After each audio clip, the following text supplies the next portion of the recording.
Homie, I've been... There's a king that's coming back to save our people. Now, we should be preparing ourselves for the return of our king, not stuck up in these denominations and religions that's destroying our people and destroying our nation. So when we are in this kingdom and our brother or sister is doing wickedly in this kingdom, we must tell them, look, the world is expecting you to stay docile, to stay stupid. That's what Christianity teaches our people. Teaches our people to hate one another and love the oppressor.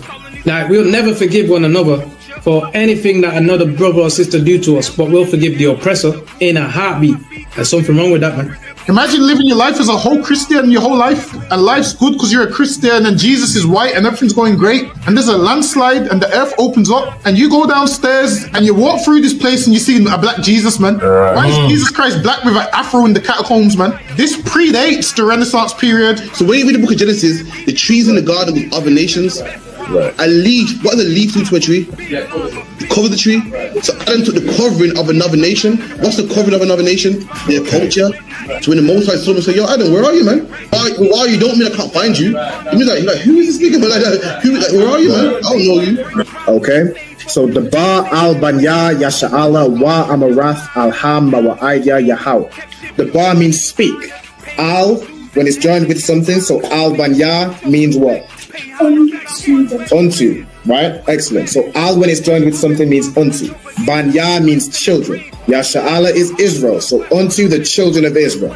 Like, if it's one thing a hoe gonna do, a hoe gonna hold. But you ain't. She can't hold if there's nobody to hold with. And the thing she said at the end, where she said, I went back and I lied to him and he still wouldn't do it. And then she threw up her hands and she said, well, he'll just be a brother. That's what he need. That's brothers. Right. If we have more brothers, hoes like her wouldn't have no outlet. There was a man in the land of Oz whose name was Job, and that man was perfect and upright. There you go, the man called Job. I think Job is what that afflicted. And that man was perfect and upright, meaning what? You can be perfect, man. Job was a man like everybody else, man. Job wasn't no angel, he didn't come from the heavens, and that man was perfect, meaning what? You can be perfect in the Bible. Being perfect is in the Bible. Fit me, had fringes on my coattail way before Jimmy. Funny how the general ain't even see a penny. Better show respect, get smoked like a chimney. Keep my name out your mouth, don't even think it. Send a real Smith at y'all, know Jada Pinkett. Both bald heads, my grain above 50. Lost my man to the game, that pain that stuck with me. Had to find a cheat code to the street though, cause them niggas getting foul, shoot you like a free throw. Keep spitting acid like a Mino, and the nigga be the nicest with a mean flow. You're up. Hey, shalom, bro. We're the ISUPK, started at 1 West 125th Street, Harlem, New York, in the commanding Jonah Yohana. Since 1969, we've been bringing out the true identity of the biblical Israelites. You know what I'm saying? So-called Blacks, Hispanics, and Native Americans you see today, we are the chosen people of God. You know what I'm saying? Since 1969, we're bringing out the truth according to the Bible, and we're bringing out how to fix all the issues that plague so-called Blacks, Hispanics, Native Indians. You know what I'm saying? Every single issue that plagues our nation, that plagues our community and our families is found in this Bible. And what else is found in the Bible is the solution. You know what I'm saying? And we've been in the ISUPK, we teach the solution to fix all the problems that so-called Blacks, Hispanics, Native Indians face. You know what I'm saying? But what is required of us? What is required of God's chosen people? You know what I'm saying? Being chosen, we were chosen, and we were given something that no other nation was given. Right. You know what I'm saying? We were given rules, we were given regulations, we were given the laws, statutes, and commandments. We were given the wisdom of God that no other nation has on the face of this earth. You know what I'm saying? All these other nations, they have, you know, their false idols or whatever. You know, they think just because they have general like civility, they have rules that go. Or you have some religions that say, oh well, you know, their laws are similar to the Bible. You know, thou shalt not kill, thou shalt not steal. I mean, that's just basic. If you want to thrive, if you want any society that won't crumble inwardly within days, then you're gonna have some laws. But no other nation has the laws and the wisdom that were given to us by the Most High, our Father. You know what I'm saying? We get that real quick in the Bible before we get the first scripture. Of course, this is a scripture breakdown class, so if anybody has any questions, you know what I'm saying, make sure you'll ask your questions. If you're watching on the chat, type it in the chat, you know what I'm saying, and we'll work this thing out. All right, let me get Let me get the book of Psalms and hold where you at, but let me get Psalms 147 and verse 19. I'm saying no other nation on the face of this earth has the wisdom and has the rules and has the order that Blacks, Hispanics, Native Indians are supposed to have. You know what I'm saying? This is the moral code. This is our constitution that we are supposed to live by. But in this day and age, all we have to go by, ever since we were enslaved and we lost our identity, we lost our culture and our customs, the only thing we have to go by is what the oppressor gives us, and what we've learned from watching him. Since he pushes himself up as the role model or the thing to be like whatever's white is holy. So what do as Black people? We look up to white people. Right. You know what I'm saying? We look up to white people. We try and put on their suit and tie. We try and shave our face down smooth. We try and talk white. We try and act white. Another thing we try and do is we act, as I said, we act right and we become criminals. We become criminals and drug dealers and murderers. Right. That's acting white. You know what I'm saying? That's acting like your oppressor. Right. That is not how we used to operate. Right. Another thing we learned from our oppressor, as the other one said, is we learned how to hate other Black people. Right. I mean, no one hates a Black man like an oppressor. Mm. And we have learned from our slave master to hate our own. Yeah. You know what I'm saying? Let me get that in Psalms 147. Psalms chapter 100. Psalms 147, verse 19. Yeah. He sheweth his word unto Jacob. The Bible says he showeth his word unto Jacob. Right. Now, Jacob is the forefather of the 12 tribes of Israel. Jacob's name was changed to Israel. The Bible says he showeth his word unto Jacob. Right. You know what I'm saying? Those descendants that come from Jacob, from the lineage of the 12 tribes of Israel, from Jacob, from Isaac, from Abraham. The Most High showed his word to those people. No other nation. I mean, let's just read on. He showed his word unto Jacob. Go ahead. Khan. His statutes and his judgment unto Israel. His statutes, which is rules and do's and don'ts. His statutes and his judgment unto Israel. Now, what is a judgment? You know what I'm saying? What? So we were given the statutes, we were given the rules, and we were also given the judgments. What is a judgment? You can tell. Now, the judgment is a penalty. God. You understand? All the wages of the sin. Mm-hmm. You understand? Basically, yes, that's the Lord. Judging you, or the judgment will be punishment. Right. I mean, for the sin. Mm-hmm. The judgment is punishment. If the Most High showed us his laws and his wisdom, and he told us what to do and what not to do, right. What to eat and what not to eat. Right. And he showed us that wisdom so that we would be the wisest nation on the face of this earth. Like if we kept these laws, statutes, and commandments, all these other nations would call us wise. They would call us a wise and great nation that had the Most High nigh unto them. That's in the Bible. Like if we was living how we were supposed to live, keeping these laws, statutes, and commandments, all these other nations would look up to us. Right.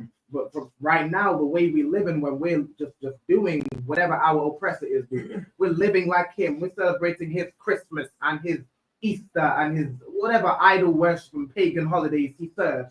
We're following them. We follow them in being the biggest criminals and drug dealers. Like the oppressor is the biggest drug dealer and the biggest criminal on the face of this earth. Right. I mean, he got away with the most heinous crime and atrocity the world has ever seen. Because this oppressor has never been brought to justice. That's right. And he got away with that. Why? Because he is a professional criminal. Mm-hmm. And he calls us thugs and criminals and gangbangers or whatever. He looks down on us. We learned it from you, master. Mm-hmm. We learned how to deal drugs from the mafia and how to be criminals and gangsters. We want to be gangsters like the mafia, like Scarface. Right. That's how we learned how to be the way we are today. That is not our culture. That is not our custom. We learned it from you, master. You're the one that's to blame. Mm-hmm. Read on, Bible Bishop. Quran verse 20. Read that from the top. Quran verse 19. Mm-hmm. He sheweth his word unto Jacob. The Most High showed his word and his wisdom and his laws unto Jacob, unto the 12 tribes of the house of Israel. Read. His statutes and his judgment unto Israel. And his statutes, which is his rules and his judgments, which is the punishment for breaking those rules, unto Israel. Like no other nation, we wondering why, you know what I'm saying, the other nations can do all the vile things that they do, but they don't get caught up the way a black man gets caught. Like a black man, you know, you get caught like this. You know what I'm saying? When the oppressor commits crimes, he be committing crimes for years and never gets caught. But they ain't looking for him. They looking for you. And another thing, the Most High is against you because you're breaking his laws. That's right. Your oppressor, he doesn't have laws. He was never given laws, to be fair. So he just lives however the hell he wants to live. You have a question? Yeah, I get the mic. Yeah, come on. And basically, just to us, basically, God is not their father, right? And he don't give them the laws. So basically, when it comes to correction, he's only correcting his house, his people, then, right? Right. Just like a father, a father cannot, you know, if I'm giving out correction, I have rules. I can't break into somebody's home and then, you know, enforce their kids to live by my rules. Right. You know what I'm saying? The Most High is our father, and he has rules for his children, as you said. You know what I'm saying? Yeah. Hold on, people saying my mic low. Hold on 1 second. It's too well? You can hear me too well, or it's low? No, sir. We should be too well. All right, go ahead. Read on. Quran verse 20.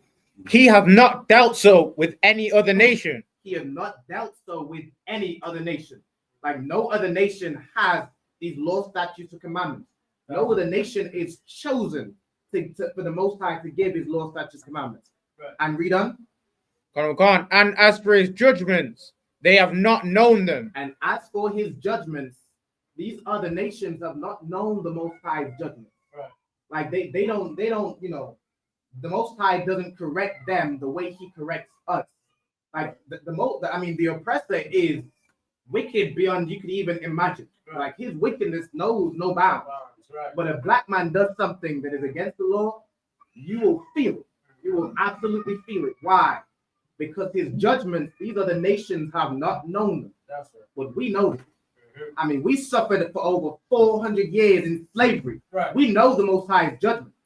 I pray you understand. We know his judgment. To this day, we getting killed. You know, every day there's another black man dying by the hands of police, by the hands of just some white supremacist.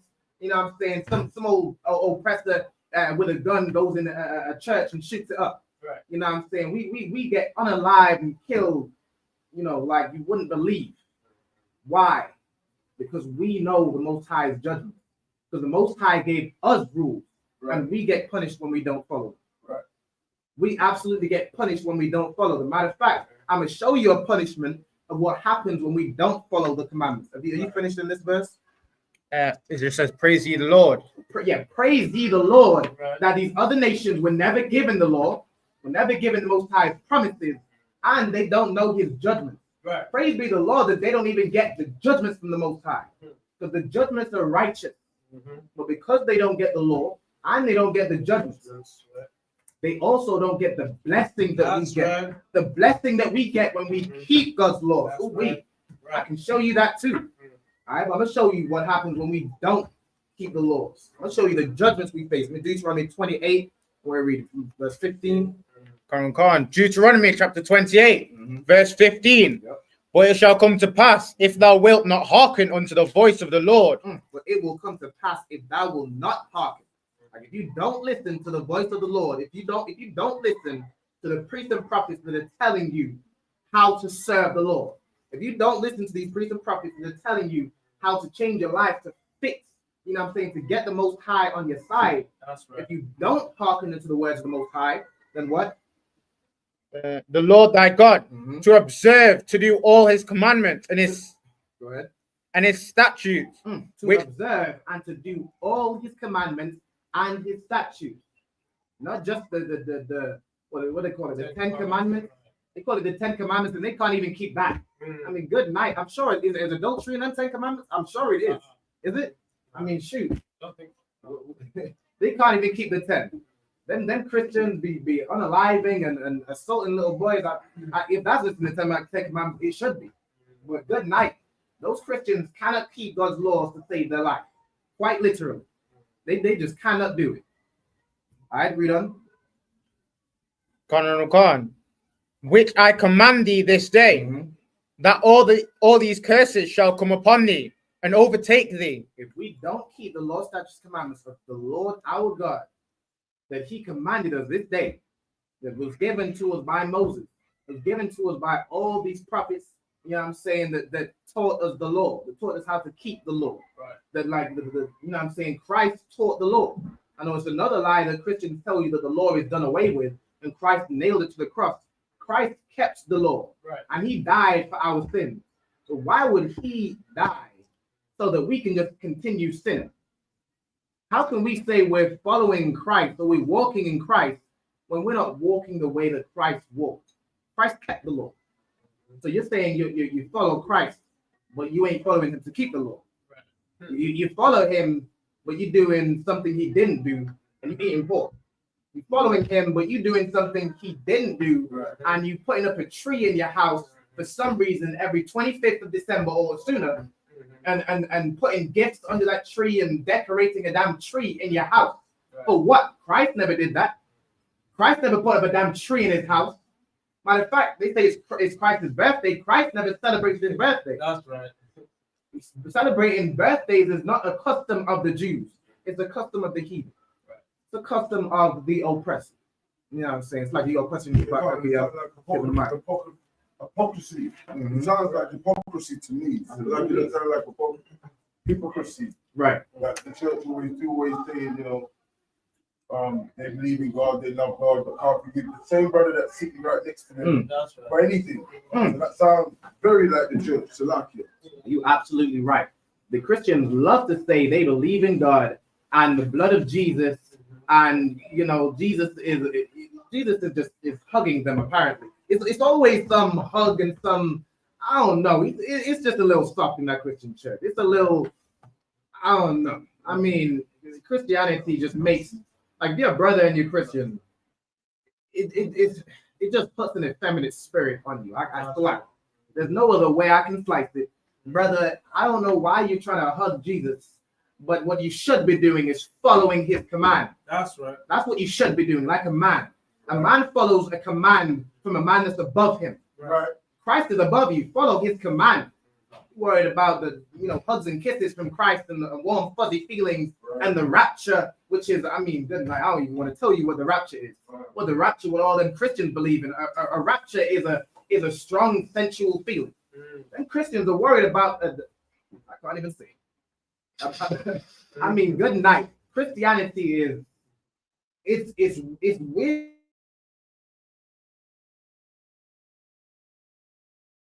Like they always trying to.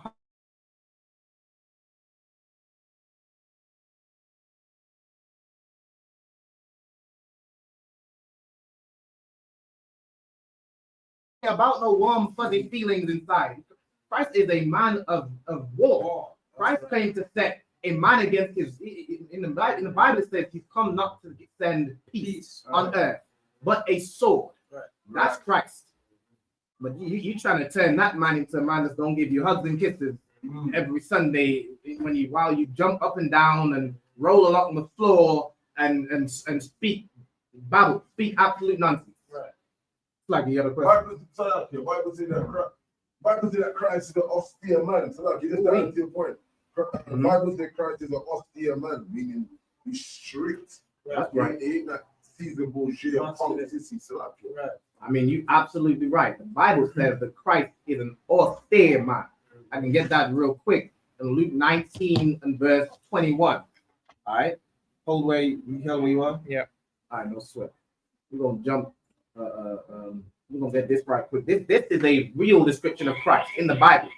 Christ, the Christ you see today, where they put up that white man with straight hair, and he's in Roman apparel. Meanwhile, it was the Romans that killed Christ. Right.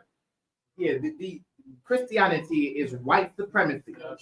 And if you're a brother, it will absolutely effeminize you. Right. If you're a sister, it just encourages you to be a whore. That's pretty much it. Right. It encourages you to be, for some reason, when I read in the Bible says that women should learn in silence. And the man is above the woman, and the head of the woman is the man. The head of the man is Christ, and the head of Christ is God. And the Bible is rank and order. In that Christian church, I see women running their man left, right, and center. I mean, good night. Good night in that Christian church. Those sisters are running their household. Absolutely running their household.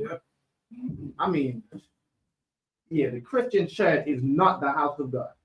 Is absolutely not the house of God. What I'll tell you it is, it's the home of the Antichrist. That's right. Christianity and that Christian church and the Christian pastor, what he is telling you every Sunday, that comes from the Antichrist.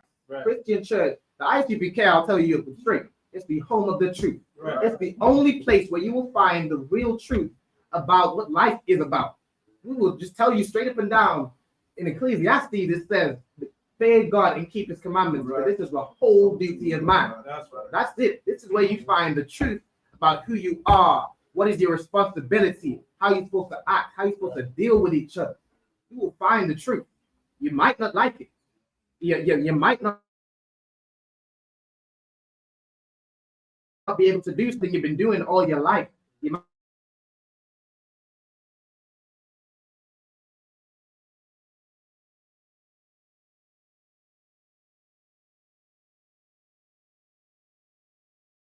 So like too, like based on what you're saying, all these Christianity and all this stuff is to affect all these women, right?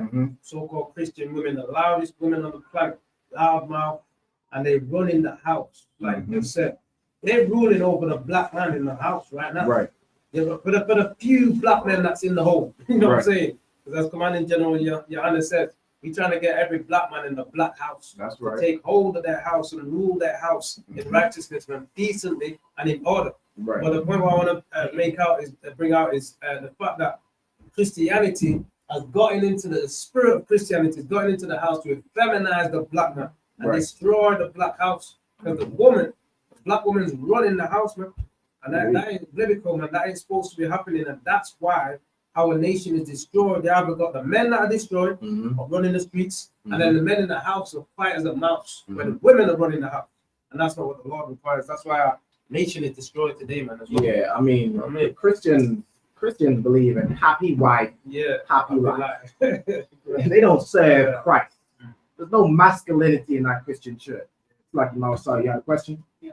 I know, sweat. Let's get the mic from outside. If we could, we're gonna stick it to questions just for the times. Okay, you think that what is happening in the Christian church is the same what Eve failed to Adam? Remember, Eve wanted to rule over Adam. So you think that these sisters in the church are trying to accomplish the same thing? Because Eve went way not able to accomplish it, so they are trying it. Yeah, absolutely. Absolutely. The same thing. I mean, a lot of black men are in that Christian church. Why? Because a woman drags them every Sunday. Because women love Christianity. Why? I mean, it suits them. It's feminine. It's in their nature to like Christianity. It's feminine. Another thing, I mean, they're empowered in Christianity. They're absolutely empowered in Christianity because it's not the truth. Now, that's not to say women, they're empowered to do wickedness. They're empowered to be violent and abusive over their man. But that is not real empowerment. Real empowerment for sisters, if you're empowered as a sister, it should be something that benefits your nation. That's right. You just being a dragon in your house and being able to kick around your man and bully him is not real empowerment. It's selfishness. It's absolute selfishness, and that's the thing that Eve was seduced by. Right. The serpent in the garden told Eve, if you eat of this apple, meaning if you learn of this custom of these other nations, that's what the apple in the Garden of Eden represents. It's not a physical apple. You don't get kicked out of God's chosen, out of the Garden of Eden from eating a fruit. It was from learning the customs of the heathen, the same way we're doing today. Your wife brings you to the Christian church to do what? To celebrate Christmas. That's eating the apple. Right. That's what it symbolizes. And the same way, as you said, same thing that's happening in that Christian church with Eve bringing many brothers into that Christian church and turning them into feminine men. Right. In making them sin against God. It's the same thing happening. I'll tell you what even worse though.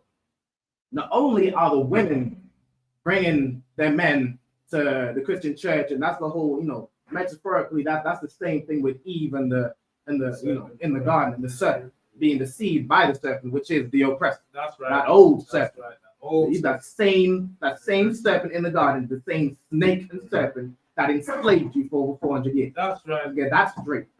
He's the devil that the Bible speaks of. Right. But another thing, who's in that Christian church leading? I mean, if it's not a woman pastor, if it's not, then it's a man leading that church. Right. And that's even worse. I mean, women, what's the even word? It's called naive, meaning nigh unto Eve. Women are naturally more emotional. They're going to flock to something that caters to their emotions, that caters to how they feel and what they want to do. But it's a man's job to lead her. Right. It's a man's job to lead a nation. But what is your Christian pastor do? Your Christian pastor is leading you to serve your oppressor, right, to serve him. Like they put up that image of Caesar Borgia, that white man they put up as Christ, which is, again, anti-Christ. It's against the truth of Christ. Right. Christ was a dark-skinned black man from the tribe of Judah. Right. He was not a Roman. He was not some white man. You know what I'm saying? He was not anything like they repute him to be in the Christian church. But you have a black man now as a pastor leading other black men and women to serve the oppressor. That's what I call Uncle Tom.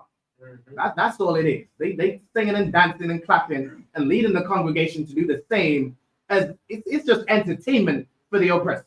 That is just entertainment. Right. And imagine you have the people that you kick and beat and lynch and hang on trees and assault and do all type of vile things. I'm saying to you, brothers, I won't even say the vile things they did unto us. But imagine if you had people that you abused and kicked down and just oppressed for over 400 years. And then, you know what I'm saying, you know, and then they turn around and start worshiping you. These people that they should have hatred towards you. That's right. You're their oppressor. Like the Palestinians have hatred towards the so-called Israelis. That's right. Because why? They're oppressing them. Right. The Jewish man hates the Germans. That's right. Why? Because they oppress them. Right. But we love our oppressor. We love our oppressor. Why? Christianity. Right. That's the reason why. It's the reason why we're still destroyed to this day. If I may, can I add? Get the mic on. Yeah, if I may just add to what you just said there. Christianity, they teach us that we must turn the other cheek to them. Right. But when it comes to them, right, going out to war, they don't turn the other cheek. Right. They want to use it. They want us to be soft, right, and weak, and use it. Oh, but if you're Christian, you know, turn the other cheek. Right. That's not. So like it's if I may just add, that's not the way. Turning the other cheek. Absolutely right. I'm gonna get you in a second. So just one other thing, real quick, right? Like the system, right? Even the schools and the churches, they're all concentration camps. And I'll tell you why. Right. I'll tell you why the concentration camp. Because they want us to be in a box, like it. They want us to stay in a box and learn what they want us to learn. Right. Yeah, and not really make us learn the truth. Yeah. And here, when I come into the UPK, this is where I found the real truth of the Bible. Most time, Christ, you made it home, brother. You made it home to the home of the truth. And you absolutely right. What you said about the schools, we just hold the mic here for a second. What you're saying about the schools, they teach us their version of history. Right. They teach us their version of history and what they want us to know. I mean, they have something called the school to prison pipeline. Right. They already, from you like a child, they already racially profiling you. That's something I read the other day where it was in London, but I'm sure it's down there all over the UK. Right. If you do something like if you play loud music as a black man, or you wear a hoodie as a black man, they put you on this list. And that list puts you as like higher. What's the word? Priority to get like stopped and searched. Like I mean, we already know we the most. You know, stopped and frisked and all those things. But from a young child, they put you on this list, and that impacts your ability to get a job, as if it wasn't already hard enough for a black man to be hired in this wicked society. it hinders your ability to get education, as if they didn't care about us enough in them damn schools. It hinders everything, so that the only real path you have to make money, because you still have to live. Right. How are you going to live if you can't get a job, you can't get money to feed your family? The only option they give you is to turn to crime. That's right. And then when you do so, they point the finger and say, look, this is why we racially profiled him. He was a criminal this whole time. What option did you give us? What option did you give us? You profiled us from young, and you only ever told us that we were criminals. What were we going to grow up to believe that we are? All we have that we're criminals. That's all they push. Damn, they give us no other choice. What was the other thing you mentioned about, like, you know, I have to jog my memory. The first thing you mentioned before you mentioned the schools, the Christian church, hypocrisy. Yeah, Todd, you said that they tell us to turn the other cheek.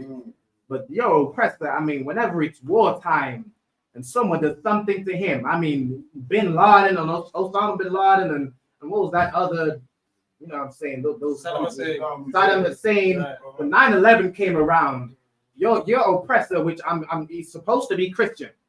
I mean, Britain's supposed to be a Christian country, same with America. Yeah, they all good Christians, but they did not turn the other cheek when a plane flew into them damn twin towers. That's right. They do not turn the other cheek with any other race of people.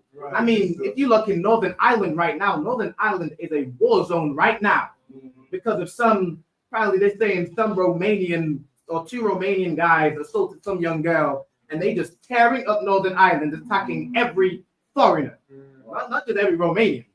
Everyone who's not Irish is getting attacked right now in Northern Ireland. Why? They don't turn the other cheek. That's right. But they tell us to do so. Yep. They tell us to turn the other cheek so they can continue beating us. They just want a good punching bag. A good punching bag doesn't fight back. Right. Whenever they fight back, or whenever we not even just fight back, whenever we try and separate from them, that's too much for them. Right. Right. Before you get to that point, I have a question for Miles. No sweat. Just remember your point, bro. Okay, as you were saying, in the Christian church, if you ask the pastor, what is the fruit that he had? Right. You can't break it down to tell us. Right. Because I've eaten many foods and I can't find one that would have good at the knowledge of good. So I still need to see if anybody can show that fruit. Right. Do what it's like. Right. It's like. Yeah, I want to see what that fruit, the knowledge of good and evil. Apparently, it's an apple. Apples taste pretty good. You know, I bite many apples in my lifetime. Right. You know what I'm saying? You know, let's say an apple a day keeps the doctor away. And they saying Eve bit some apple, and now all this sin was brought into the world because a flipping apple was bit. I mean, good Christianity is full of fables. Right. It's absolutely full of fables. Go ahead, Aki. And he said, everyone, just to add to that point, you were saying they want us to be a punch bag, but so like you said, that's what we are. We're not fighting back like the Northern Ireland. We're not fighting back like America or anybody that troubled them or England. Anybody that troubled any other nation, they don't dance like us, mate. They don't join them, sir. They fight against them. But we now, we want to join the people that mash us up and beat us. And that's what Salaki said. That's what I'm saying. No, you absolutely right. What you just said, so was heavy. We are a damn punching bag because we ain't fighting back. Yeah. Salaki. No sweat, most iron Christ, the water. You know what I'm saying? And that's of course, yet again, in the Bible. Right. If in the Bible, he will put a yoke of iron upon our neck until what? No, until he have destroyed thee. We are a destroyed people. We are a destroyed people that don't know who we are, don't know where we come from, don't know what we're supposed to do, don't know the God we're supposed to serve. All we know is slavery. Right. Even every time Black History Month comes around, all they teach us is slavery. Right. And all they talk about the contributions that slaves gave to the white man, and the white man takes credit for. Like, that's it. We have no history prior to slavery. Right. And that keeps us a good punching bag for our oppressors. Just good slaves.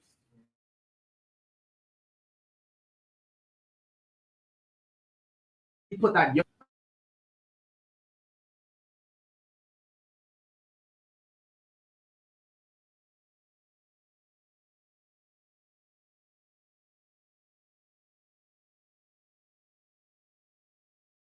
Jewish man, Germany gets in a war and the Jewish man starts fighting for Hitler. I mean, you would never hear of it. Right. You would never hear of it. You hear of it with us. Right. You hear of it with Black Hispanics, Native Indians. You have some other one? It's good. I am no sweat. Give me 2 Timothy. Hold on. 2 Timothy 4 and verse 3. No, 4 and verse 2. All right, let's get back to where it was at in the beginning.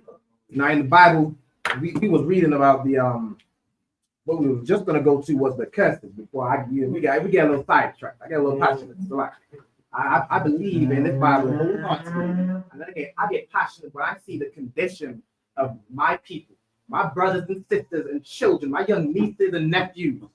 I see all this family, and I see the condition that we're in. And if like in the Bible it said, even Paul said, I wish I could be a curse for my brethren, my kinsmen according to the flesh.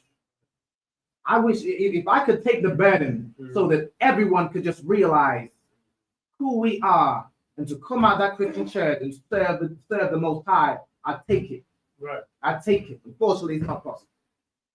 But I will do everything I can. I dedicate my time, my Saturdays, my every damn day of the week in this truth, teaching you, trying to compel you to turn back to the Most High so that our nation can be saved. Right.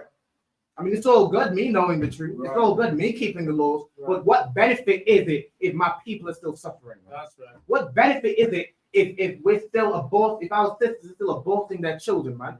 Unaliving black children don't even have the chance to be born before they get unalived. Right. And then when they get born, they racially profile from birth until they get unalived by some oppressor, some devil cup, or some, some other method, died by through gang violence, all the other methods we get unalived by, get set up by some wicked woman, all the things we suffer every day. You know what I'm saying? Get that for me. Come on. 2 Timothy chapter 4, verse 3. For the time will come when they will not endure sound doctrine. It says, for the time will come when they will not endure sound doctrine. And that time, I mean, you look at the state of Black Hispanics and Indians, and right now, we are not enduring sound doctrine. You know what I'm saying? Sound doctrine is that if we keep the law, statutes, and commandments of the Most High God, we will be blessed, like you find in Deuteronomy, the 28th chapter. And you find all through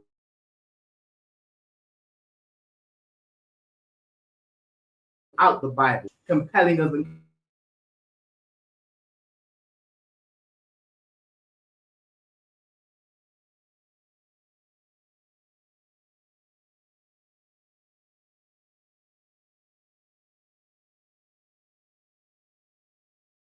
doctrine. Why?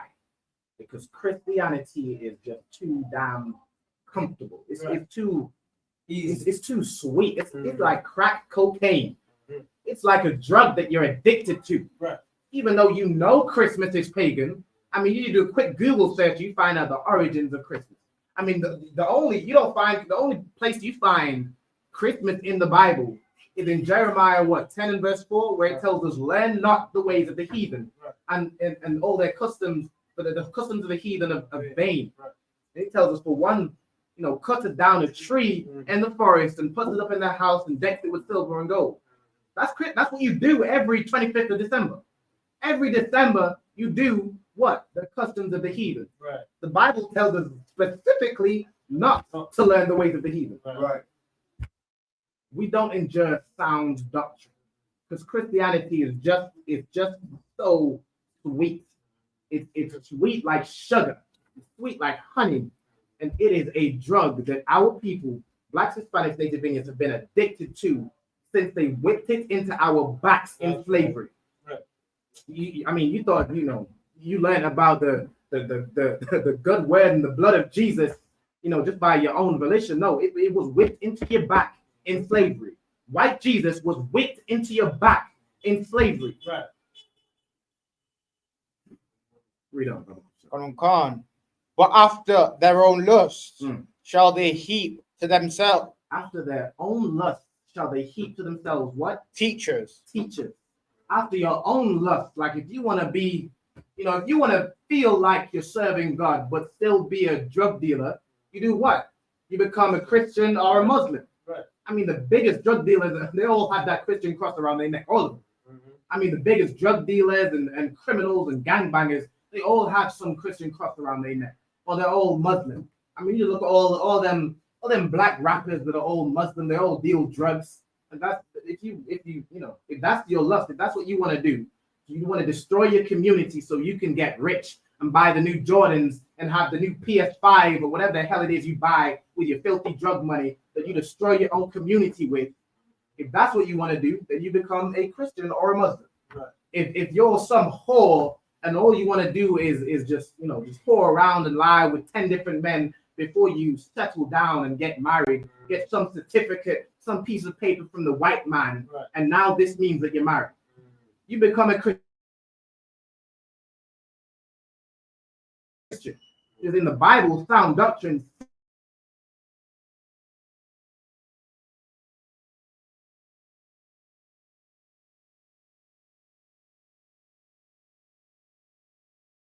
the sex and the pleasure and just all the, again, Christians is all worried about some warm, fuzzy feeling. Right. You have all the fuzzy feelings and all the raptures you want in that Christian church. Right. But until you get that piece of paper, now you're married. Now you have to stop. And they still don't even keep that. Because after you get the marriage certificate, what do you get next? The bill of divorce. Right, that's right. That's it. And then you can keep whoring. Right. Yeah. I mean, good night. Good night. By their own lust, they heap unto themselves teachers. Like whatever your lust is, if your lust is children and you're some filthy child molester, right. or abuser of children, again, you become a Christian pastor. Right. And you abuse all the children you like, you get them delivered to your doorstep, like damn Uber Eats and Deliveroo. You heap unto yourselves teachers by your own lusts. Read. Con. Having itching ears. Having itching ears. I mean, you just itching for something. You want to find something that justifies you sinning against God. Right. That justifies you being a whore. That justifies you smoking weed. That justifies you selling drugs to your community and destroying families, destroying your own people. That justifies any wicked lust you have. Right. That justifies you being a homosexual. And homosexual is justified in that Christian church. Because why? Because nobody's perfect, and God made you that way somehow. And whatever the hell they believe in that Christian church. I can sit here all day and just rant about the filthiness that's in there. Right. Your ears, they will not hear sound doctrine. Because Christianity is just far too sweet. Far too sweet. So not get to like drug dealers, like you say. Mm-hmm. But they say, I do this to feed my kids or feed my family or stuff like that. Mm-hmm. That's to justify it. You're destroying someone else's children, right? Destroying other people's parents, their lives, mm-hmm. You know what I mean? Their upbringing, and all of those things, the whole community, mm-hmm. you destroy in the long run. Mm-hmm. To what? To say, and how do you justify it? How do you justify it? Just close. Yeah. How do you justify it? Oh, yeah. I need to feed my kids. Right. You know what I mean? We don't care about nobody else's kids. Mm-hmm. You know what I mean? I mean, what does every Christian say when they are, doing everything that's against God? Eating all the pork they want, smoking all the weed, and abusing children. Then not only do they say no one's perfect,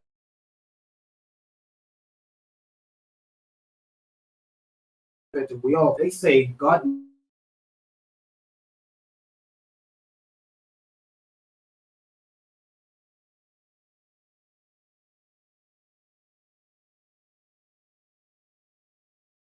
That's right. But God knows your heart. Yeah, God knows your heart, and He knows that you heap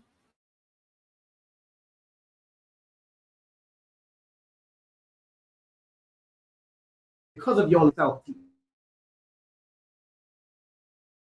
What to do?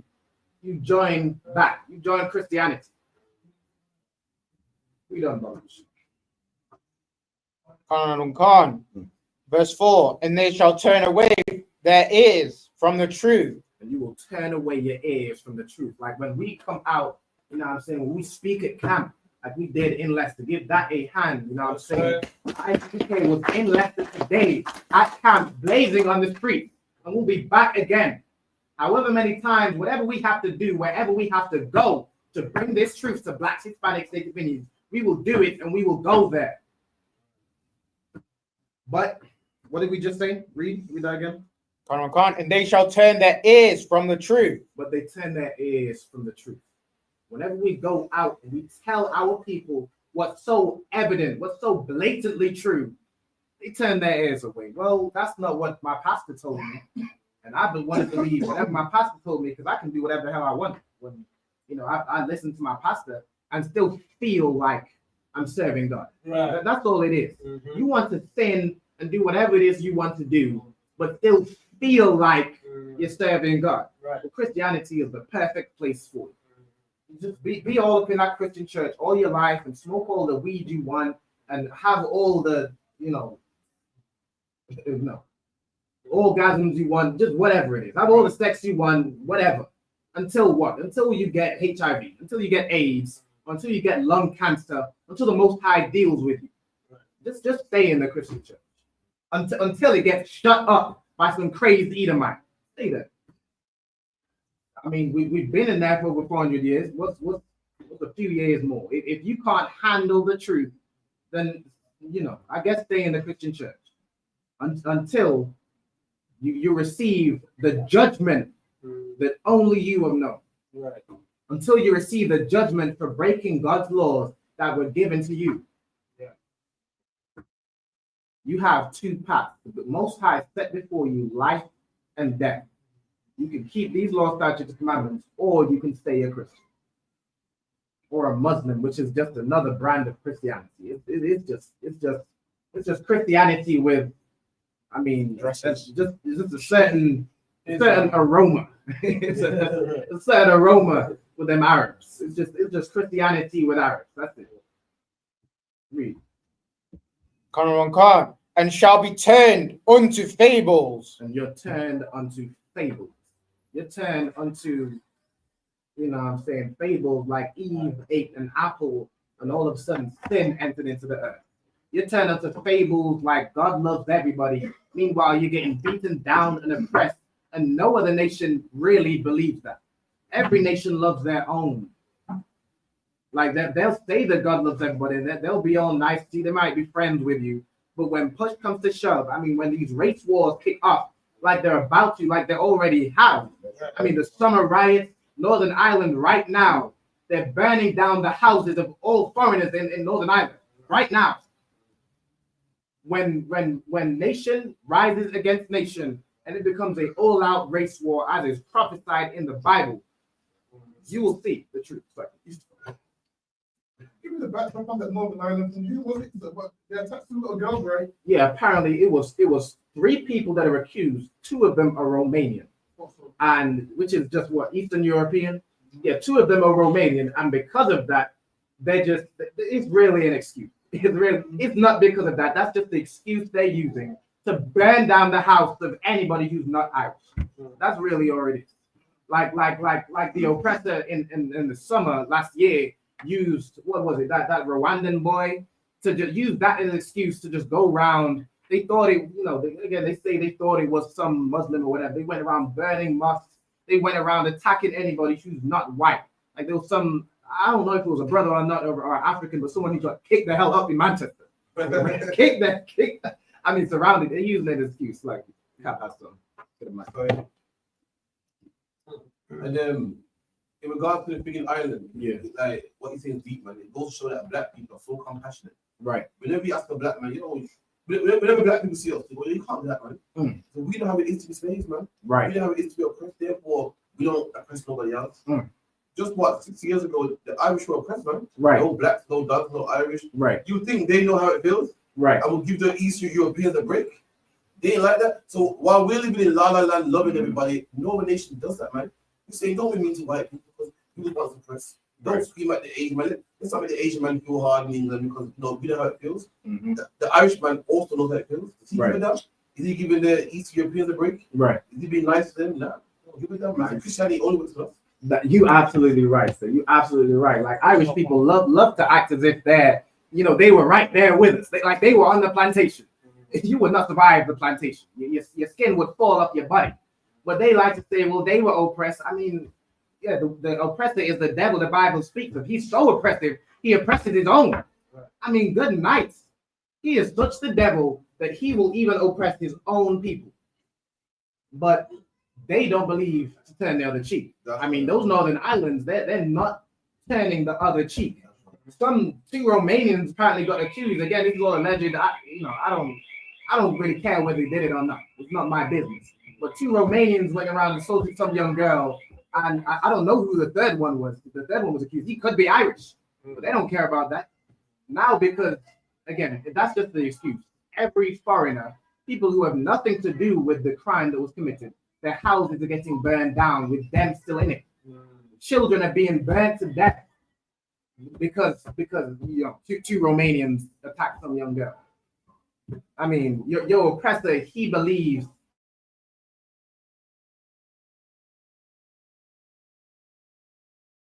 in vital even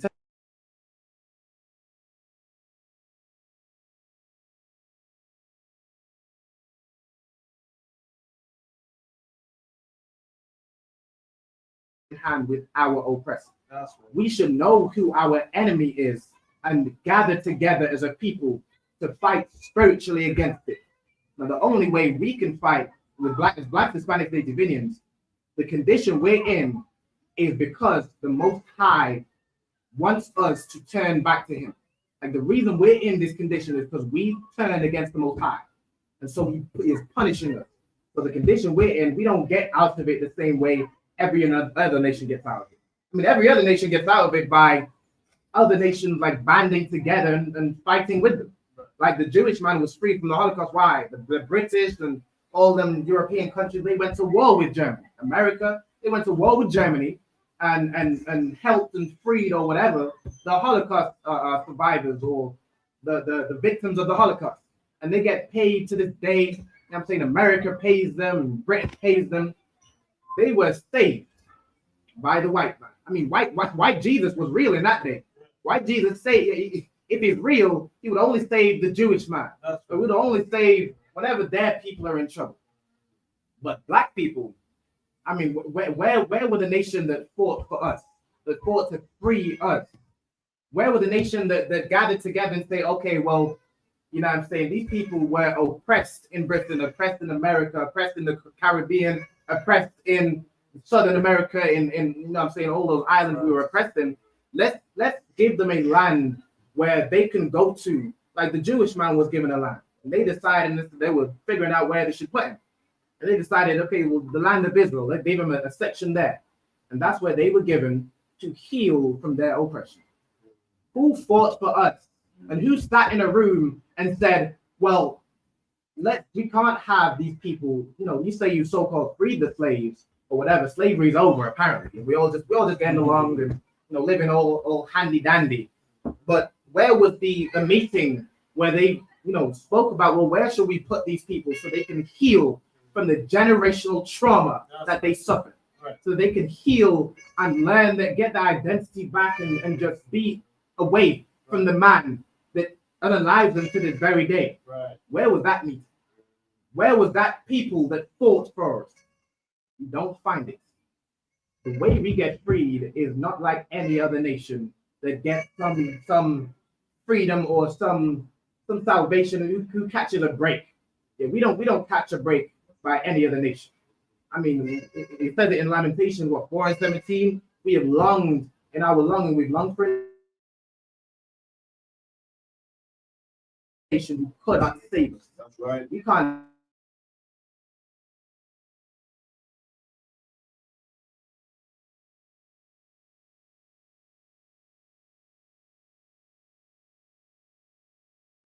Like he used to. He's still beating us with. He changed the whip for a baton. You know what I'm saying?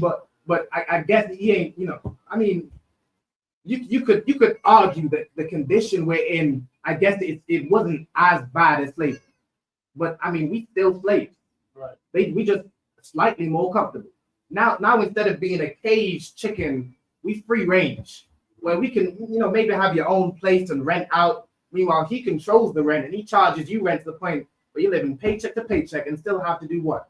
Or have to go to him to be a slave, to work for him, to build, to make him get rich. And you're working minimum wage to pay your rent because now you're a free range slave. Just have a little bit more, now you have a longer leash. But God forbid you try and, do something to get some independence for yourself. Right. The oppressor will never allow that. He burns down your cities every time you try and gather together and build something for yourself. He burns it down, bums it to the ground. I mean, good night. Just look at where Black Wall Street is. Let's read it. You know where we are. Verse 5. 2 Timothy chapter 4, verse 5. But watch thou in all things. Let me get the next scripture. Let me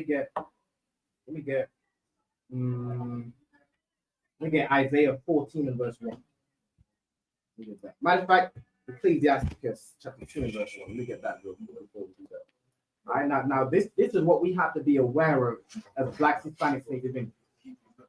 We are required, so we were given the law, unlike any other nation of people. We were given the wisdom of God. And we have laws, statutes, and commandments. We have rules we need to keep. And we get punished when we break them. The condition we're in right now is the punishment for breaking the law, statutes, and commandments.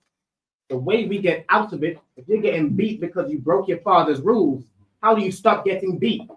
You follow the rules of your father. You get back in line. You follow what you're supposed to follow. You serve what you're supposed to serve. But when you do that, there's something you have to be aware of. Something you absolutely have to be aware of that's going to test you. I get that from Ecclesiasticus 2. There's something you're going to have to understand about this life, about this walk, when you find the truth. When you find the truth, the reward at the end of this walk, at the end of this path, which it's hard, brother. I know it's hard. I know it's hard to be hated by your family.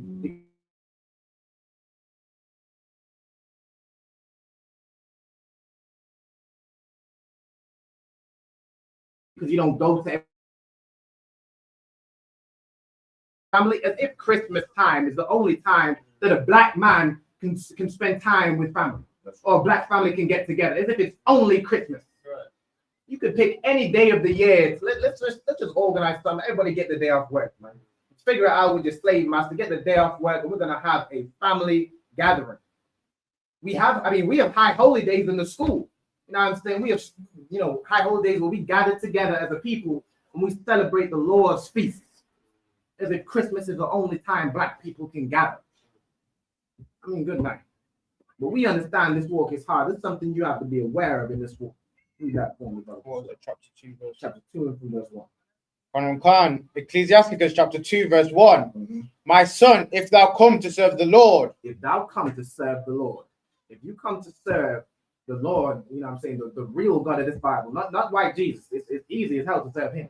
Matter of fact, you don't have to change anything about your life to serve white Jesus. Right. You don't have to change a damn thing. Come as you are. Yeah, that's Christianity. You don't have to change a damn thing. You just have to appear clean. Like you have to put on your Sunday best. Put on, a suit and a tie, and all them women competing to have the biggest hat in the damn church. Or, competing to just dress the best for Pastor Pork Chop or whatever. You just have to appear as if you're clean and holy. But behind closed doors, you are the wickedest being you could imagine. I mean, behind closed doors, that pastor is doing unspeakable things to those children. Those children that you deliver to all them youth programs and Christian Bible camp and all those things. I mean, what's happening to your children? You're delivering them up to Satan. You're delivering them up to the Antichrist. I mean, it's no surprise that all the vile things are happening in that church. But if you come to serve the Lord, you come to serve the real God, the God that demands something of you, the God that demands that you change. He calls you to repent, which is a radical change from all the wicked things you used to do. Change, and you become damn near a completely different person where your own family don't even recognize you. Your own family don't even recognize who you are. Like, you is, this ain't the boy I raised for how many years. No, I'm not. Right. I'm not the boy you raised in that Christian church to celebrate Christmas and birthdays. I'm not him. I serve the Most High God. I serve my Father. I'm a completely different being. I'm not that old slave name that I was given at birth. That my surname is some surname of the slave master that owned my forefathers. That's not my name no more. You know what I'm saying?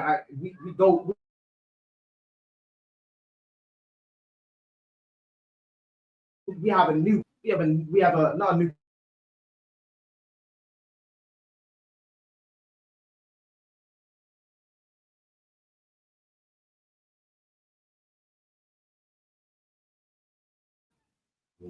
Y'all, when y'all can answer me that, y'all can answer me, what have they really changed? Like, they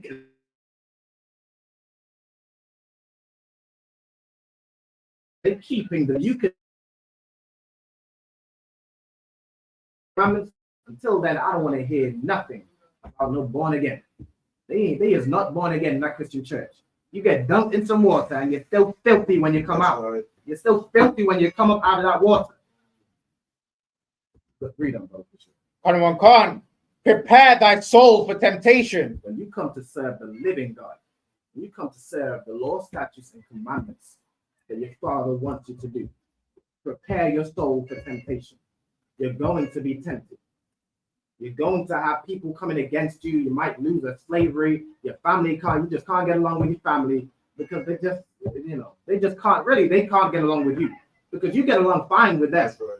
You get along fine with them. You don't do nothing to them. You ain't cussing them out. You just want them to be saved. You just want them to stop, to put down pork because the pork is killing them and it's been killing them for generations.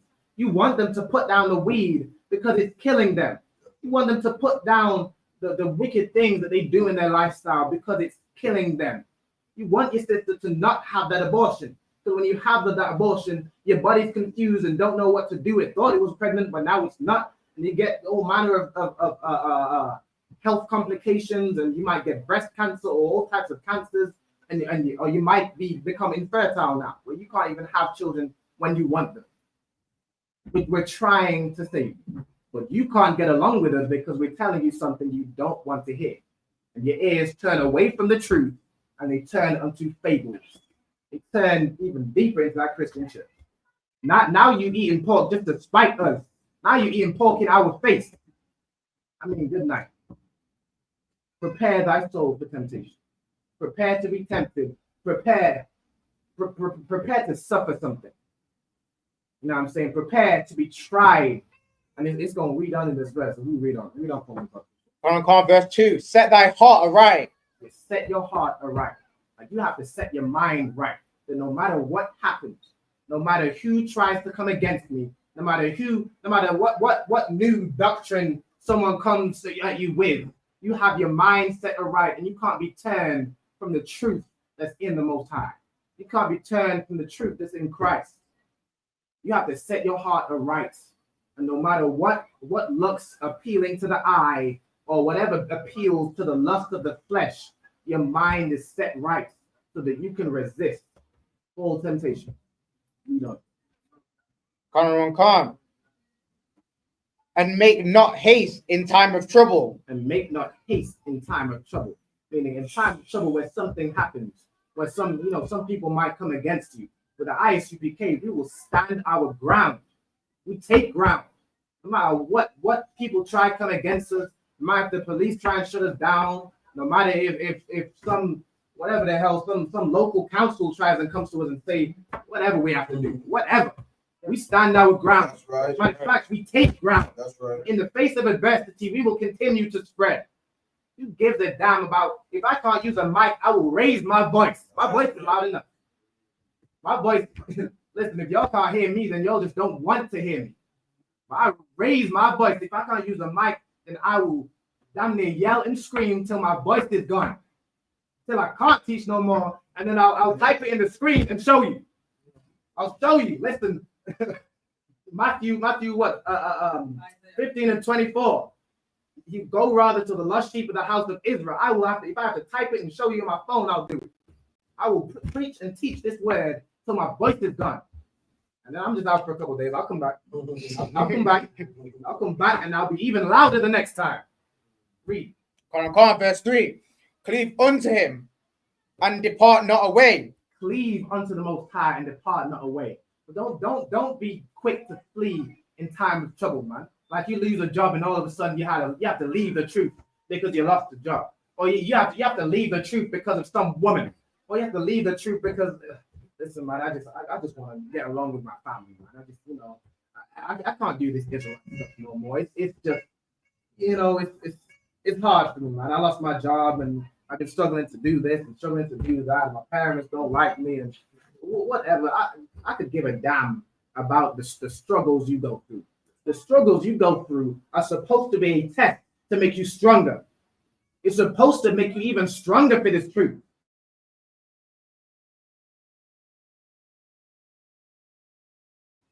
I think the Most High wants a man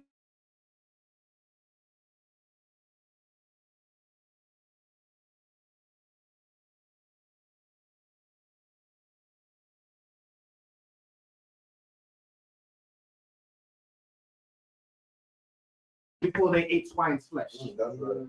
That's who the Most High wants. You lose a job and you're willing to leave the truth. I mean, good night. You are not fit for the Lord's army.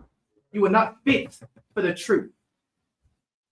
You're gonna leave over some old ribbon, some ribbon of world who's gonna whore on you anyway. She's going to leave you anyway, whether you're in the truth or not. You might as well be in the truth and save your life. You might as well be in the truth and get another rib. That's right. Don't leave it. I mean, good night. Whatever excuse you come up with, it's yeah, we understand, brother. You left the truth because because you lost a job or whatever. We understand, brother. You're weak. That's all it is. You couldn't hack it, brother. You couldn't stand firm in the face of adversity. I mean, in the ISUPK, we say no cowards. That's right. That's right. We don't want cowards in our camp that will let their colors fly. We're gonna leave the truth because what? Because some what Palestinians came against us or whatever it is. You just couldn't handle the heat. Yeah, we don't want cowards in our camp. Good riddance. You were watering down this camp anyway. It's stronger now that you're gone. Read on. Khan, that thou mayest be increased at thy last end. And if you cling unto the Most High, cleave to him, like cling to the law, statutes, and commandments, like your life depends on it, because guess what, brother, sister? Your life depends on it. It absolutely depends on it. Cleave unto him. And read that last part of thy last end. Khan.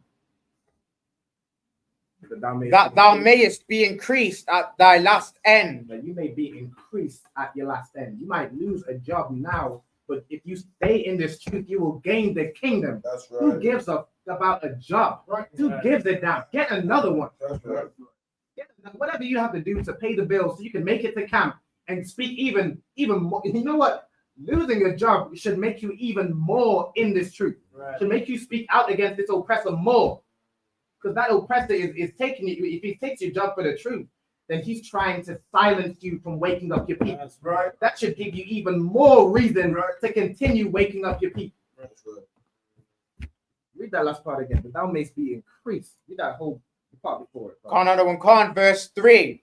Cleave unto him and depart not away.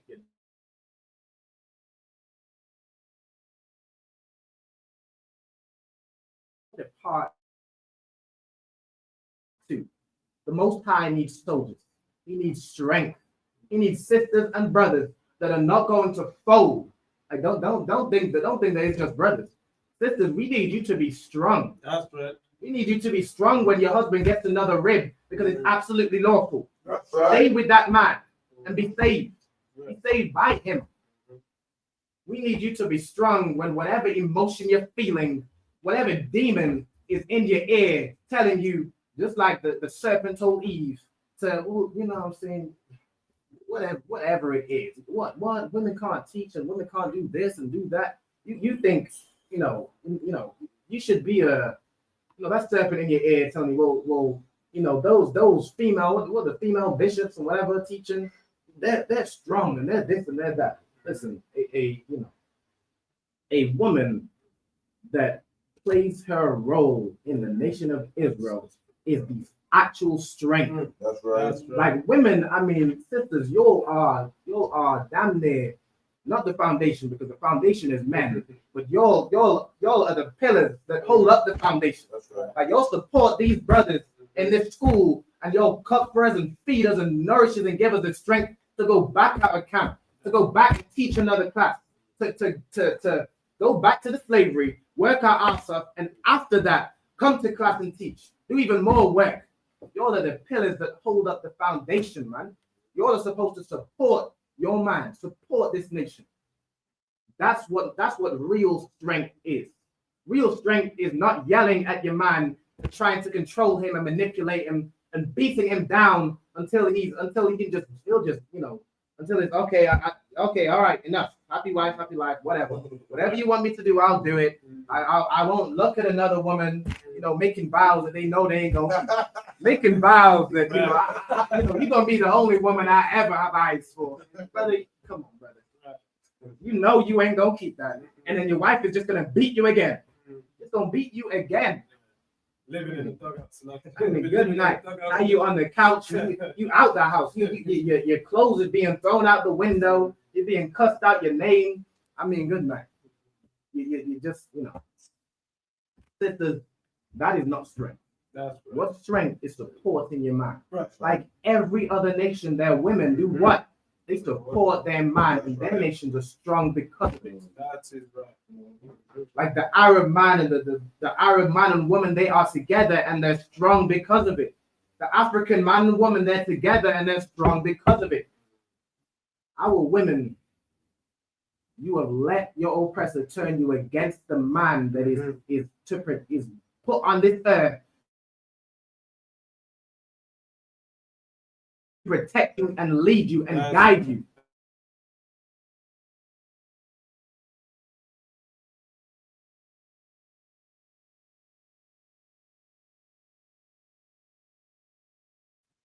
We've been turned against each other. You done, bro.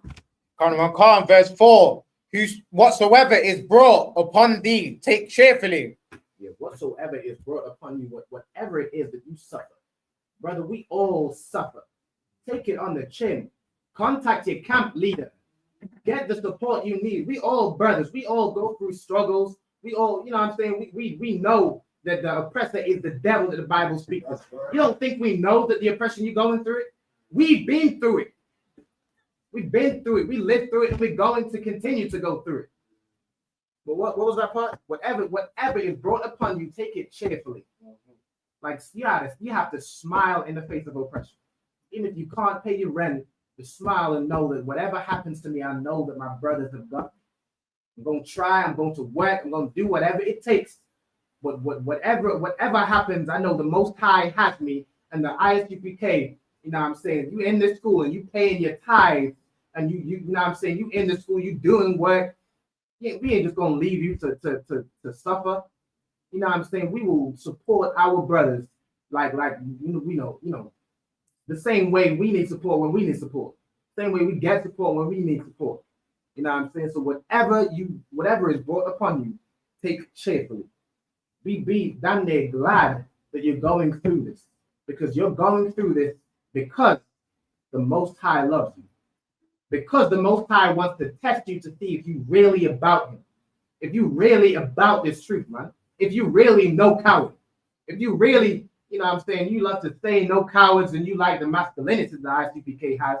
But when push comes to shove, are you really, can you really stand by no cowards? Can you really stand by no excuses? Can you stand by it? That's what the Most High is trying to see. That's what he's trying to see, man. So whatever comes upon you that comes to tempt you, take it cheerfully. Take it cheerfully and know that this is a test to make you stronger and grow by it. Take any oppression and any struggle and become even stronger. If you lose a slavery, Use the time and study more so you can be even more skillful in bringing out this word and bringing more of your brothers and sisters into this fold. Use that time to do more work for the school. Yeah, that's what I did. When I lost my job, I ain't had no slavery. I put all my time into the school. And I did more work. But you gonna what? Leave the truth? You gonna leave the truth? You might just not even get another job.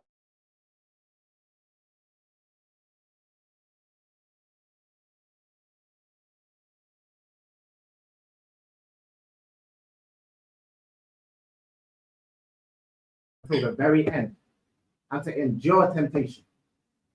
Read. And be patient when thou art changed to a lower state. And be patient when you're changed to a lower state. Like you might lose a job and all of a sudden you're struggling to pay the bills, you're scraping to pay rent, utilities, and you're struggling to keep the light on, the heat, and whatever. Be patient when you're changed to a lower state. Be patient, brother. Endure it. We know it's painful. We know it's not nice to be living under the thumb of this oppressor and at his every whim. But brother, if you endure and if you are patient and you endure to the end and you don't fold, you prove that you're no coward. You prove that no matter what, there's no excuse that's going to take you from this truth, then you might just receive the kingdom of heaven. That's right. Who gives a damn about the job? In the kingdom of heaven, you ain't going to be worried about your light bill. You ain't going to be worried about rent. So don't worry about it now. Don't worry about it now. Very soon, good night. You see the state, you see wars ramping up. You see nation rising against nation. You see the end days are near. Just hold on, brother. Be patient and endure. You have a question? Yeah, black people are gonna have slaves in that day. So they're not gonna be worried about the job anyway. But they're gonna be You just say that again, Baba Kusha. Black people. Black people are gonna be owning slaves that day anyway. So we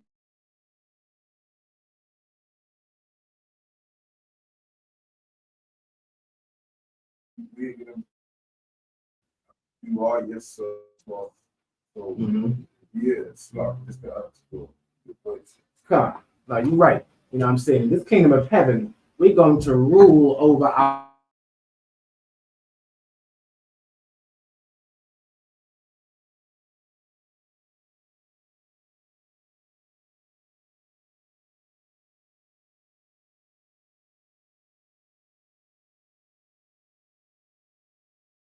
you get up that slavery. Like I clock out. My focus is on the truth.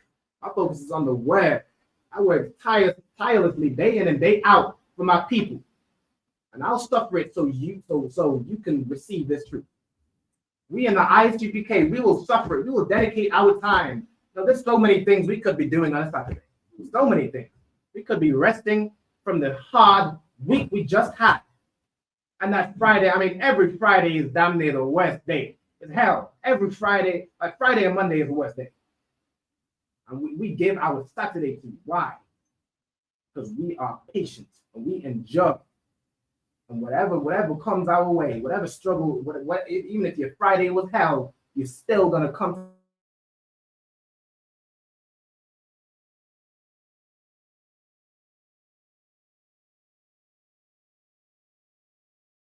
to camp or come to where it is on that.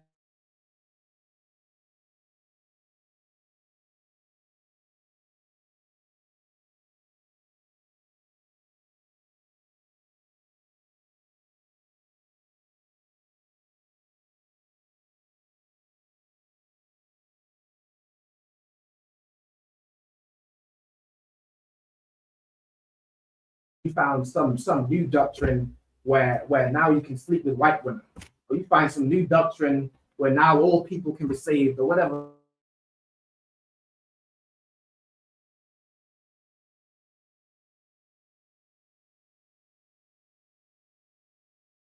But yeah, of course, brother.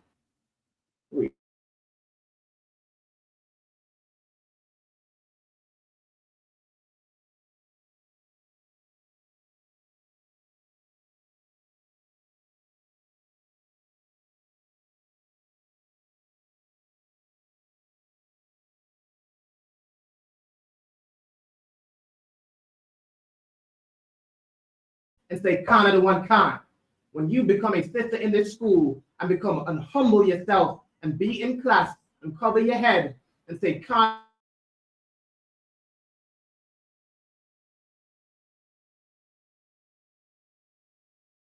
And burn out all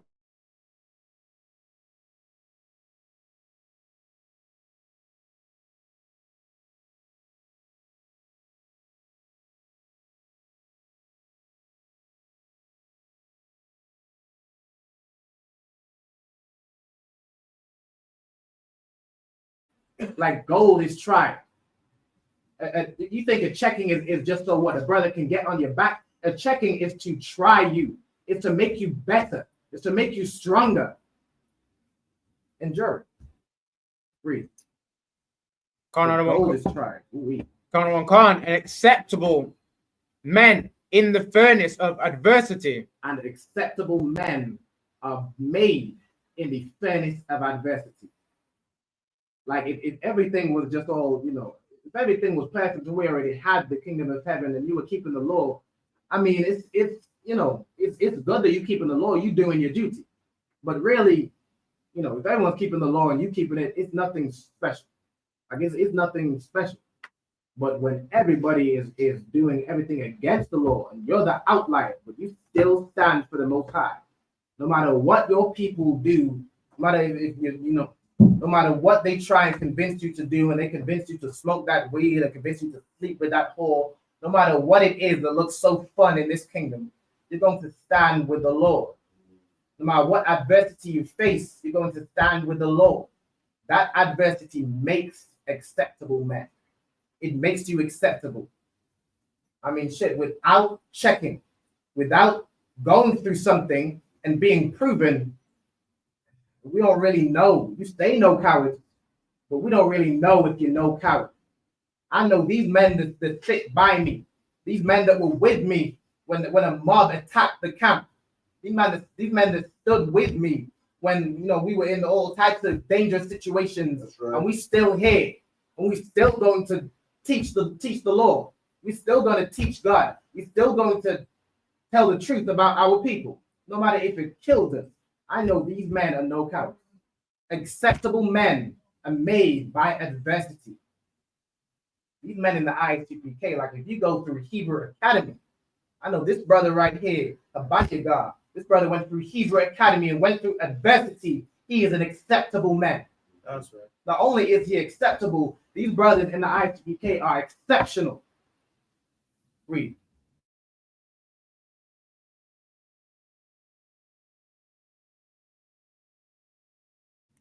Verse 6, believe in him.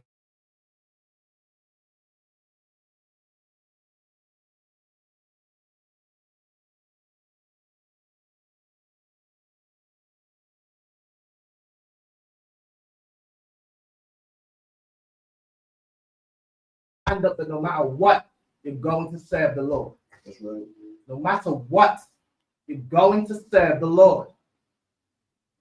The Most High ain't going to give you more than you can handle. So whatever you suffer, you can handle it. If you fold,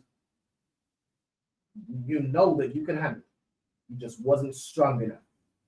You wasn't strong enough, brother. And brother, I feel for you. I feel bad for you that you wasn't strong enough. If you want to be strong, you can get back and join the ISUPK. Again, get in all black and become strong.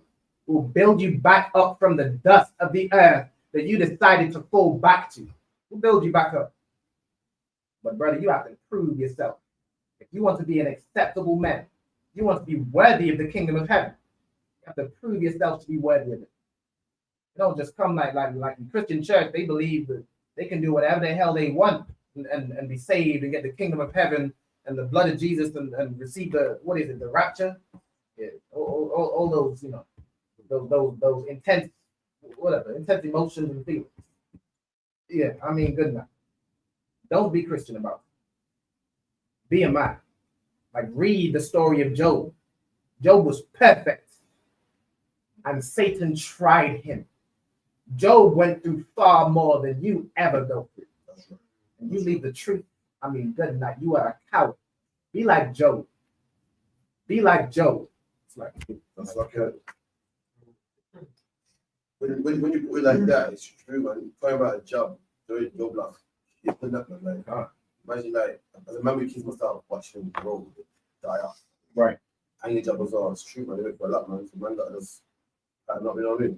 Absolutely right. You just have to be no power. I mean, you acting like it's just so hard. I mean, I just can't do it no more. It's hard for everybody. I think it's just hard for you. You're selfish. That's all it is. You're selfish and you're a coward. That's all. If you can't stand it, you can't handle the heat. I guess get out of the kitchen and go right back into the Christian church. It's easy. That's not too hard.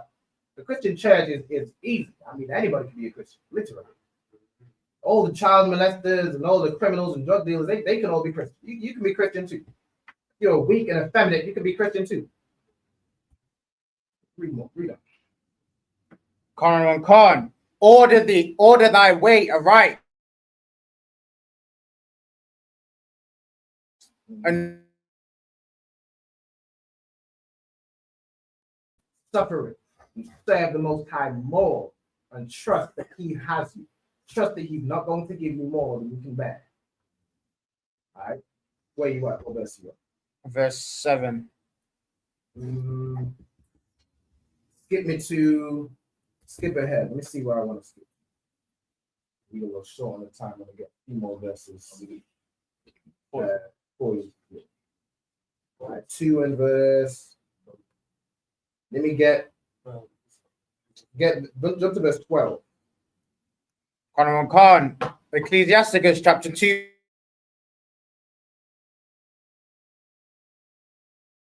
Verse 12. Woe be to fearful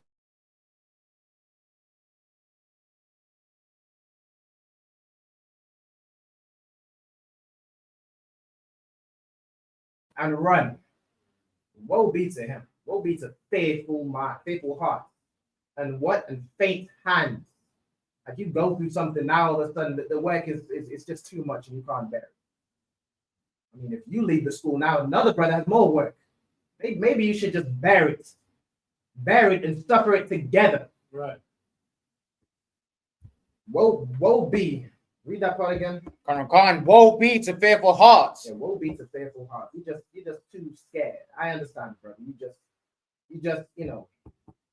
it's too scary. It's the big bad world that you have to keep the laws. I understand, brother. It's just too much, too scary, and you just can't handle it. I mean, the Christian church is full of brothers and sisters just like who are too scared, like a child, too childish to handle the truth, to handle correction, to handle adversity. Christian church is coming. I mean, you might, your child might get molested, but at least you can smoke weed to take the mind off the fact that your child is getting molested. At least that child can grow up and just become an alcoholic and a weed head to take his mind off the fact that he was assaulted as a child because of his parent, and his parent was weak, was in that Christian church. I guess you could do that. You could do that. Read. Verse 13. Woe unto him that is faint-hearted, for he believeth not. Woe unto him that is faint-hearted, for he believeth not. If you faint, you give up this word for anything. I mean, good night. You never believed. You never really believed. You never truly served God. You never really believed in the Most High. You don't believe in the kingdom. You believe in this kingdom to come, you would suffer everything. If not for you, then for your children that are going to grow up in the kingdom of heaven. If you can't see, and you will see because you're going to be brought back in this earth. But if you in this life can't see it, then your children might be able to see it. If you really believe, you would never leave the truth. Read. Khan. For therefore shall he not be defeated. No, defended. Defended. Therefore, if you don't believe, you will not be defended. The moment you step foot outside this school and you leave the truth, the Most High,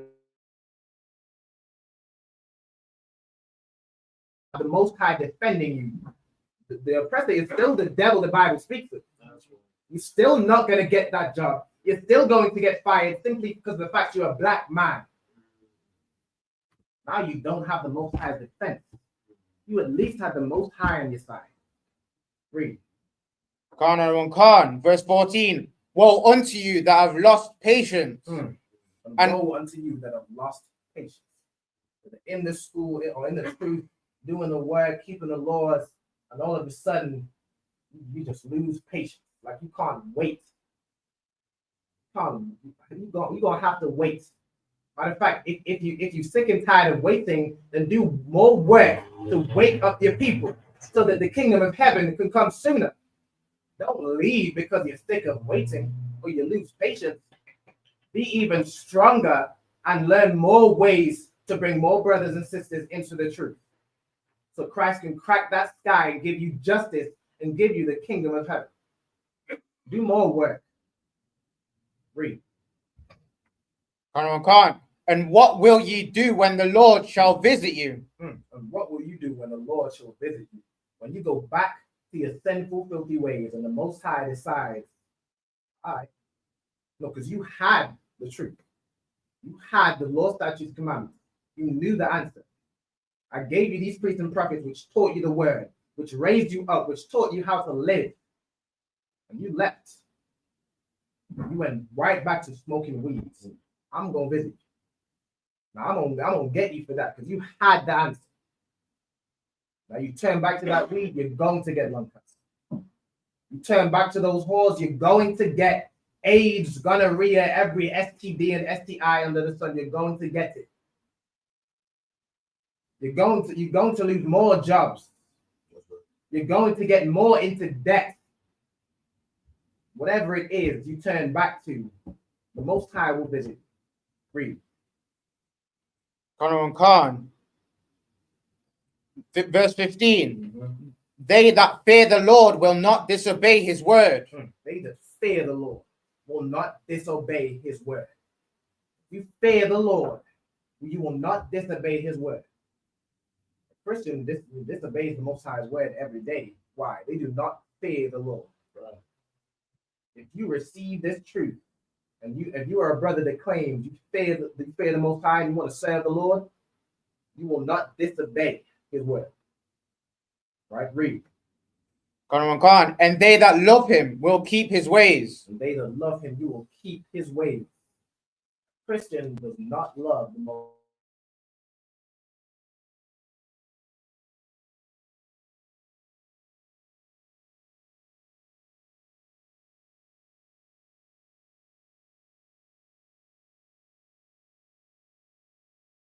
to that stone and tries to convince himself, no matter how many times he fasts, you can fast every day.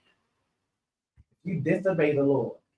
You disobeying that Lord in following Islam. That is an idol. Disobey the Lord in being in Christianity because that is an idol. You serve wood and stone.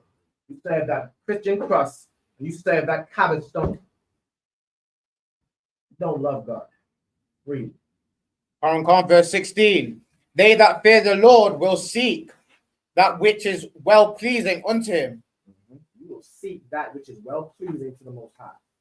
All right, let me see. Read on. And they that love him shall be filled with the law.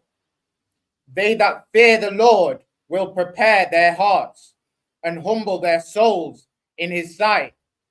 Those that fear the Lord will prepare your heart and humble your soul. Like, imagine you go through something and you leave. Or you go through something and you think, man, the Most High was real. He wouldn't have me suffering this. Who the hell are you to demand that you shouldn't go through hardship? Who the hell are you? Maybe you should humble yourself. Read. Also, so like if anybody online, if anybody in the room has any questions, put all your questions in the chat. We've got about 10 minutes. If you have any questions, I'll get to it. All right. But if you don't, we're going to continue on. All right. Read. Verse 18. saying, we will fall into the hands of the Lord and not into the hands of men. For you prepare your heart and you humble your soul and you say, you will fall into the hands of the Lord. You know, whatever it is you suffer, you would rather be in the Lord's hands. You'd rather be in the Lord's hands than in the hands of what? In the hands of men. You go right back into the world, and now you don't have the Lord's defense. And now you're not in the Lord's hands. You're just in the hands of men. And you're still going to get kicked down. You're still going to get racially profiled and stopped and frisked. You're still going to get unalived by the police and get a knee on your neck and beat with a baton and tased and strip search your sister and all the wicked and vile things they do to us. It's still going to happen. Now you're just in the hands of men. Read. Khan.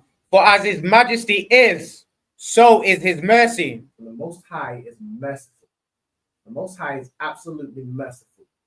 You know what I'm saying? And he will not give you more than you can bear. You just have to be strong. I get me Isaiah 14 verse 1. All right. You almost there? Any questions in the comments? 14 and 1. Yeah. Khan, Isaiah chapter 14, verse 1. For the Lord will have mercy on Jacob. For the Lord will have mercy on Jacob. Like Jacob, which is the progenitor, the forefather, the 12 tribes of Israel. The Lord will have mercy on us. We done? And will yet choose Israel. And he will yet choose Israel. We know we're under Boston society in every kingdom, every nation that rules over us today. But the Most High will have mercy on us and he will choose us. He hasn't chosen the Israelis. He will not choose the Palestinians. He didn't choose the so-called white man. He didn't choose the Arabs. He chose you. I'll take you want water. You want water? You want water? I'll take a water if that's too well. We done. Khan, and set them in their own land. And set them in their own land. And you will be set in your own land, where you will no longer be in the land of your oppressor. You'll be set in your own land. Read. Khan, and the strangers shall be joined with them. And the strangers, these other nations, will be joined with you. Now, are they going to be joined with you hand in hand and singing Kumbaya and singing God so loved the world and whatever the hell? Is that how they're going to be joined with you? Let's read about how these other nations are going to be joined with you. Read. Khan. And they shall cleave to the house of Jacob. And they're going to cleave to the house of Jacob. They're going to cleave to you. Read. And the people shall take them and bring them to their place. And the people, the Israelites, will take them and bring them to their place. Like every nation is going to be brought back into their own land. They're going to be brought back. They're going to have, their own land, and they're going to serve us. Every nation is going to be a servant, like a servant nation to us. The same way Britain went around colonizing everybody by the force of the sword and just went around unaliving and assaulting everybody until they all became parts of the British Empire. In the kingdom of heaven, you're going to be part of the Israelite Empire. And that's run by the Most High. The Most High wants it to be that way. The Most High made this earth so black people could rule over all nations. That's right. Read. Khan, and the house of Israel shall possess them in the land of the law of. And the house of Israel shall what? Shall possess them in the. I thought God loved everybody, and we're gonna be hand in hand, and we all gonna be singing and dancing and skipping and dancing in the kingdom of heaven, some white place in the sky. The Bible says what? The house of Israel shall possess them. The house of Israel is going to possess these other nations. The same way right now you possess us. You possess us right now. We are your servants. You do whatever it is you tell us to do. But there will be a day where we will possess you. Right. And all those wicked things that you did unto us, you're going to be repaid for all those things, man. You're going to be repaid from the way you oppressed Blacks, Hispanics, and Native Americans. I pray you understand. Read. in the land of the Lord for servants. The servants, read. And handmaids. And handmaids. You're going to be possessed for servants and handmaids. The same way you serving you. They shall take them captives, whose captives they were. And they shall take them captives, whose captive they were. Whose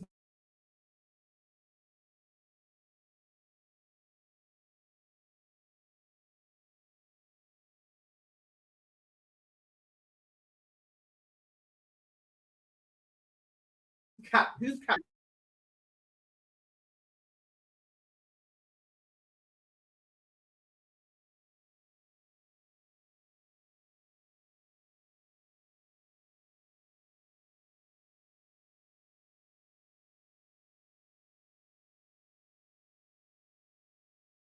Rule over their oppressors. In the kingdom of heaven, we are going to rule over our oppressor. All we have to do is endure and be patient and keep the law, statutes, and commandments. I'm going to get the last scripture real quick before we close out. Revelation chapter 2, verse 26. I'm going to read this real quick, then we're going to close out. Come on. Revelation chapter 2, verse 26. And he that overcometh, he that overcometh,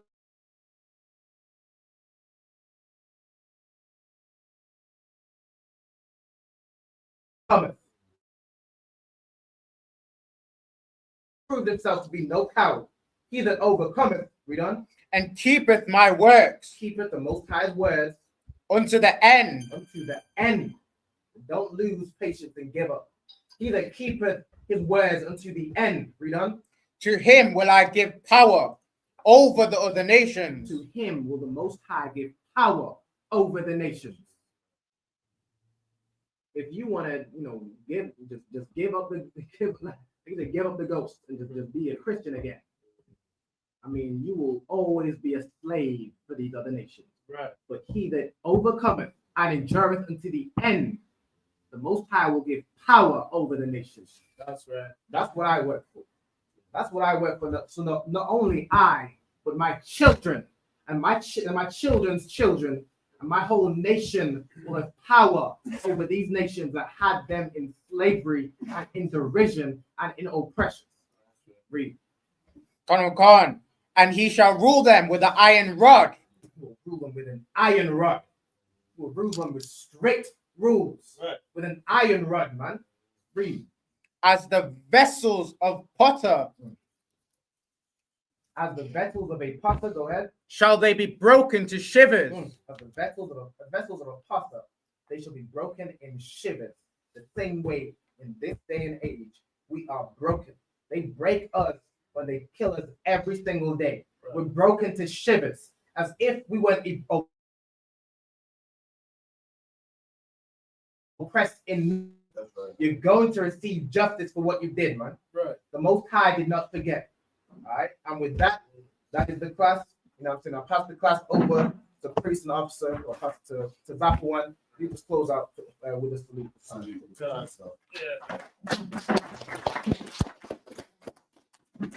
Brother Benzola, Madjam Shabbat, Madjam, Barak. Yahweh Hashem Yahushua Barakatah. Yahweh Hashem Yahushua Barakatah.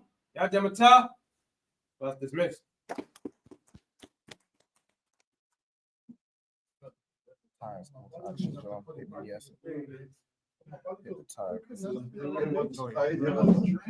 Hey, listen, brothers and sisters, man. If you like what you hear, hit the subscribe button, man. Subscribe to this channel. And also, please, go to ISUPK.com and pay your tithe. Drop me some cash so we can move around this planet like we need to, man, and do the things we need to do. They're one West. They're one West. They're one West.